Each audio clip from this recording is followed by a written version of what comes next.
Beginning transmission. This is the audio log of Dr. Cool, 05 Council member, as well as Supreme Commander of Mobile Task Force Alpha 1, also known as the Red Right Hand.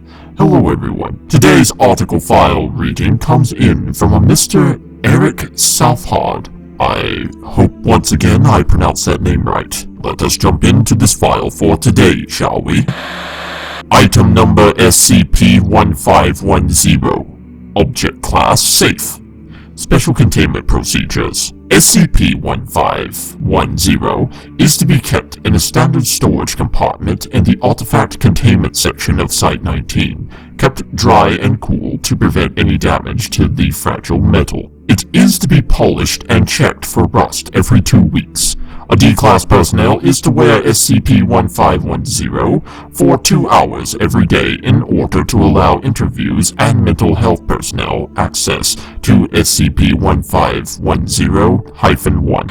If SCP-1510-1 exhibits any violent behavior, this procedure may be revoked at the discretion of Dr. Stevenson, Project Resurgam Supervisor.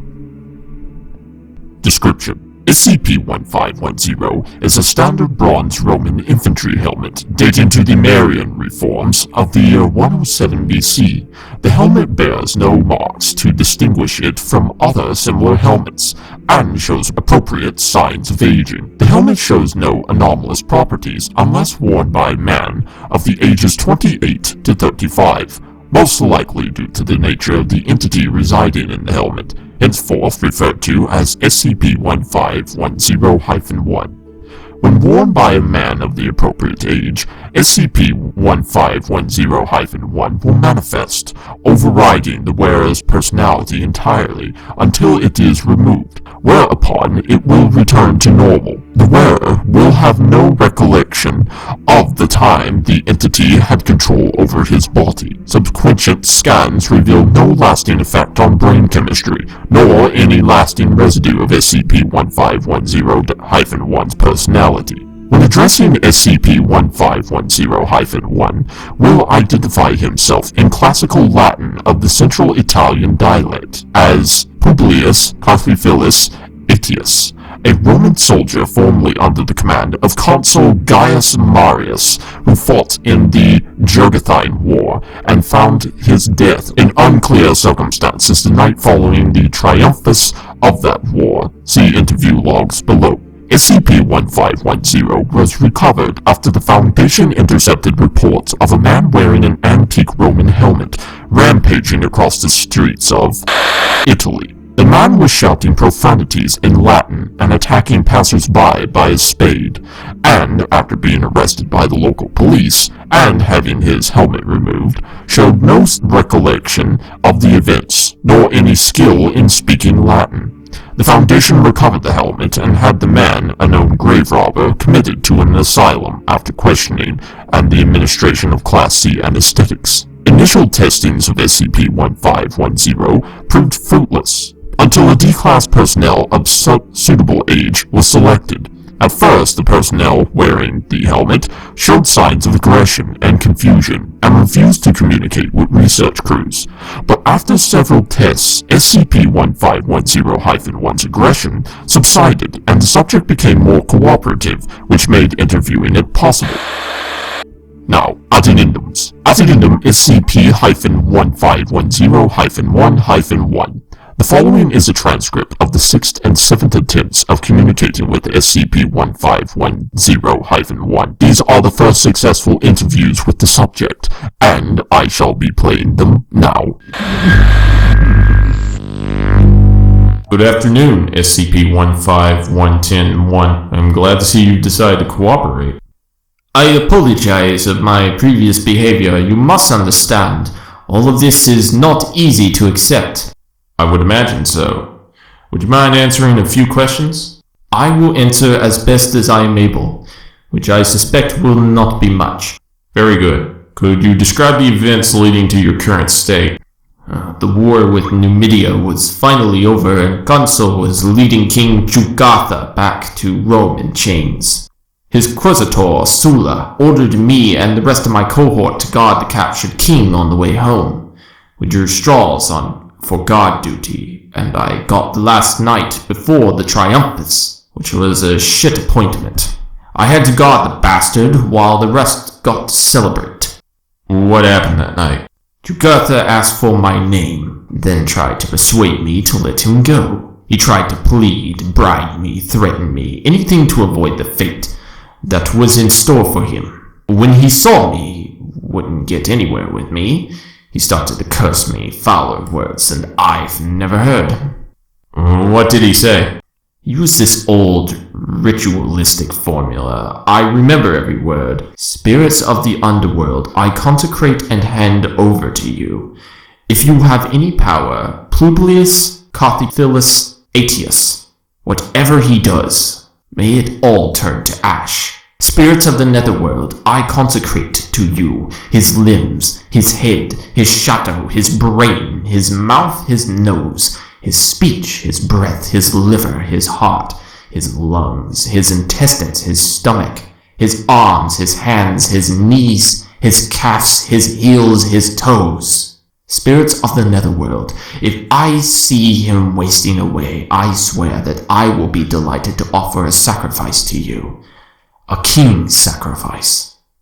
What did you do? I hit him.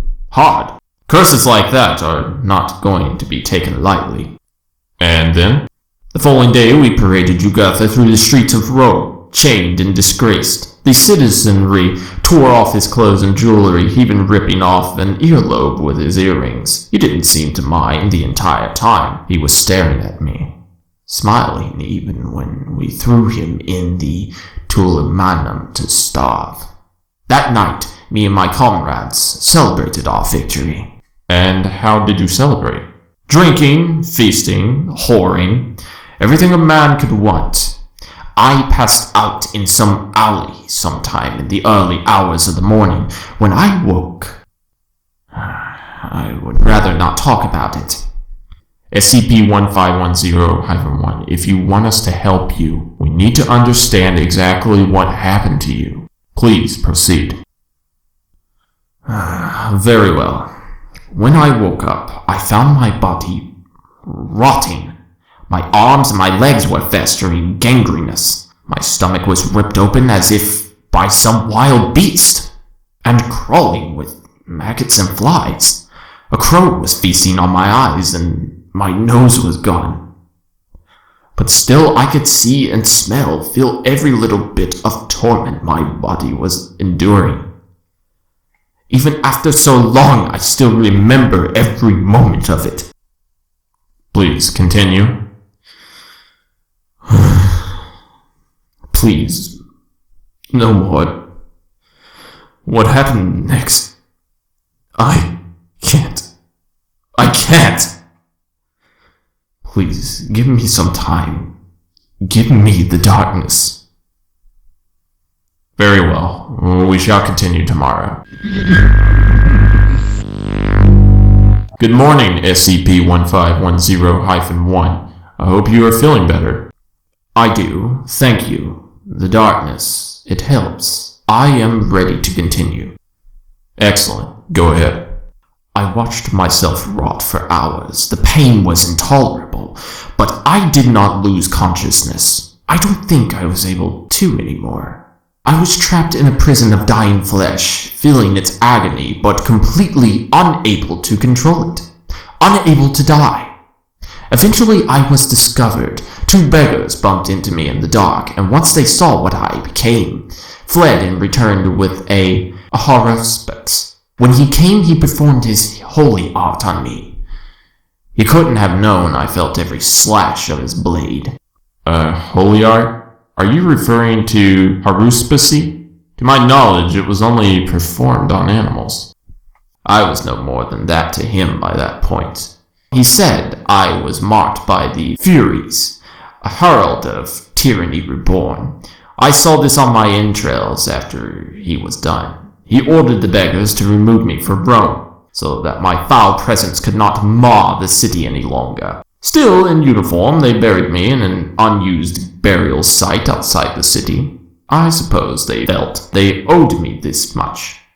After that, there was only the slowly fading presence of my body, and finally nothing at all. There was peace in that emptiness, until I was awakened. Nothing was the same. Describe your experience when first awakening, if you will. After my long sleep, the sudden return of sensations was like being plunged into a frozen stream. I awoke to a small dirty room that smelled of spoiled food and sweat. My body felt alien to me, like I have crawled into someone else's skin and was controlling it like a puppet. Nothing was familiar. The room was filled with loud noises and bright lights. It was unbearable. When I ran outside, it was even worse. Screaming horns, blinding multicolored lights, everything foreign, everything strange. I panicked. I wanted all of it to be gone, so I grabbed the nearest thing resembling a weapon. And you know the rest. Once I was caught, I was returned to the darkness and the silence. Until you woke me up once more. Why did you decide to cooperate? I realize now I was given a second chance. The gods finally took pity on me. I cannot allow this opportunity to go to waste. They returned me to the light for a reason, and I shall find out what it is by Jupiter and Juno both. So do I swear. Perhaps we can help. Alright. Addendum SCP-1510-1-2. SCP-1510-1 continues to be cooperative and has granted researchers some valuable insights on the locations and nature of several possible Alright. Addendum SCP-1510-1-2. SCP-1510-1 continues to be cooperative and has granted researchers some valuable insights on the locations and nature of several possible SCP objects he encountered in the Jugurthine War in present-day Algeria. Investigation is underway. No new information about the cause of SCP-1510-1's condition has been discovered as of this moment. Alright, well, that is the article file for today. Thank you so much, Eric, for your contribution. But thank you so much for sticking around, and I would appreciate it if you leave a like and comment below, as well as subscribe if you have not. This is Dr. Cool 05 Command signing out.